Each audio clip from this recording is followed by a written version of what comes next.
माशत से हुआ है, ये जो महंगाई आ रही है, और एक तरफ महंगाई आ रही है, दूसरी तरफ बेरोजगारी आ रही है, और तीसरी तरफ तनख्वाहदार तबका है। जब उसकी तनख्वाह खत्म हो जाएगी 10-12 दिनों के अंदर, वो कैसे घर गुजारा करेंगे? तो ये तो अभी आवाज उठने वाली है इस कौम के अंदर। और उसके अंदर जो एक जमहूरी तरीका इसे निकालने का, एक सियासी इस्तेकाम पैदा करने का, उसको खत्म करके और ज्यादा खौफ और हरासा फैलाया जा रहा है और कोने से लगाया जा रहा है जो मुल्क की सबसे बड़ी जमात है। और इससे क्या होगा? इससे पाकिस्तान मजीद दलदल में फंसेगा। हमारा इस वक्त हालात ये हैं कि माशत तो जा ही रही है, पाकिस्तान के चुन चुन के इदारे तबाही की तरफ जा रहे हैं। पार्लियामेंट, फेडरल पार्लियामेंट की क्या हैसियत रह गई जब राजा रियाज अपोजिशन लीडर बन गया? वो पार्लियामेंट क्या है जिधर अपोजिशन ही नहीं है? जो कहता है मैं नून लीग से टिकट लड़ूंगा, वो अपोजिशन लीडर बन गया। तो पार्लियामेंट खत्म। एफआईए का काम है करप्शन पकड़ना, एफआईए का काम है जुर्म को पकड़ना।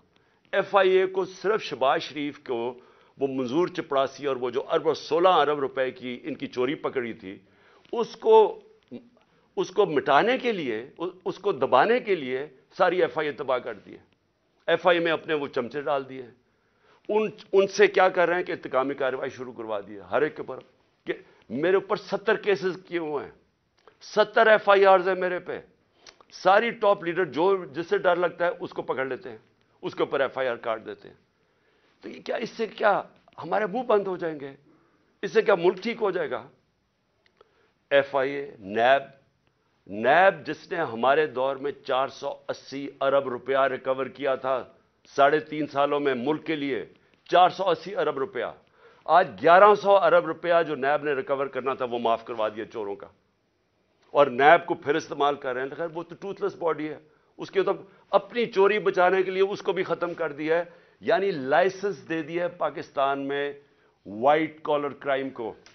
आज ताकतवर अब चोरी करेगा जो मुल्क से पैसा बाहर भिजवा देता है, नैब की कोई अब ताकत नहीं रहेगी उसको पकड़ने के लिए, सिर्फ छोटे चोर अब पकड़े जाएंगे। हमारी अदलिया, हमारा इंसाफ का निज़ाम, उसके ऊपर जितना प्रेशर डाला हुआ है, और सिर्फ प्रेशर किस लिए डाला हुआ है कि रूल ऑफ लॉ के लिए नहीं, रूल ऑफ लॉ ना आए उसके लिए प्रेशर डाला हुआ है। और हमारे सामने अभी ये जो केयर टेकर गवर्नमेंट बनी है, मैं इसके ऊपर आना चाहता हूं कि पहले तो कौम को समझ आनी चाहिए कि केयर टेकर गवर्नमेंट का मतलब ही होता है न्यूट्रल अंपायर। ये लेके केयर टेकर गवर्नमेंट इसलिए आए थे कि किसी को ये खौफ था कि जी जो सिटिंग पार्टी इलेक्शन करवाएगी वो साफ और शफाफ इलेक्शन नहीं करवाएगी, और इसलिए केयर टेकर गवर्नमेंट का आइडिया आया। लेकिन मेरा पॉइंट ये है कि क्या ये जो शर्मनाक हो रहा है केयर टेकर गवर्नमेंट के नाम पे, ये कभी पाकिस्तान की तारीख में पहले हुआ है? कभी ऐसा हुआ है कि केयर टेकर गवर्नमेंट हमारे बदतरीन मुखालिफ को वहां बैठा दिया, यहां भी और पख्तूनख्वा के अंदर भी? वो भी जब आप कैबिनेट देखें तो उसका तहरीक इंसाफ, सारे जो एंटी तहरीक इंसाफ है वो वहां कैबिनेट में आ गया, और यहां इसको बैठा दिया और आते साथ ही कार्रवाइयां शुरू कर दी हैं जो फवाद चौधरी से की है, और बाकियों के ऊपर अब एफआईआर बना रहे हैं। क्या ये है न्यूट्रल केयर टेकर? यानी कोई कौम को इतना बेवकूफ समझा हुआ है कि आप एक तरफ न्यूट्रल अंपायर खड़ा कर रहे हैं और बदतरीन हमारे मुखालिफ यहां खड़े कर दिए लाके। और फिर केयर टेकर गवर्नमेंट क्या करती है? मैं एक केस सिर्फ बताना चाहता हूं, ये जो जेआईटी का। अब जेआईटी बनी थी, मैं पहले भी इसके ऊपर बात कर चुका हूं। ये बनी थी जो मेरे ऊपर हमला हुआ, जो मुझे कत्ल करने की ताकतवर लोगों ने जो साजिश की, और जो मैं अभी भी, मेरी टांग उससे रिकवर कर रही है, मेरी हड्डी पूरी तरह नहीं अभी तक जुड़ी। तो वो केयर टेकर गवर्नमेंट तो बनना चाहिए था उनको कि सिर्फ इलेक्शन करवाने के लिए। उसने आते साथ ही पहले तो इंतकामी कार्रवाई शुरू की, जो ऑनगोइंग स्कीम्स वो खत्म कर दी हमारी, सब गैर कानूनी।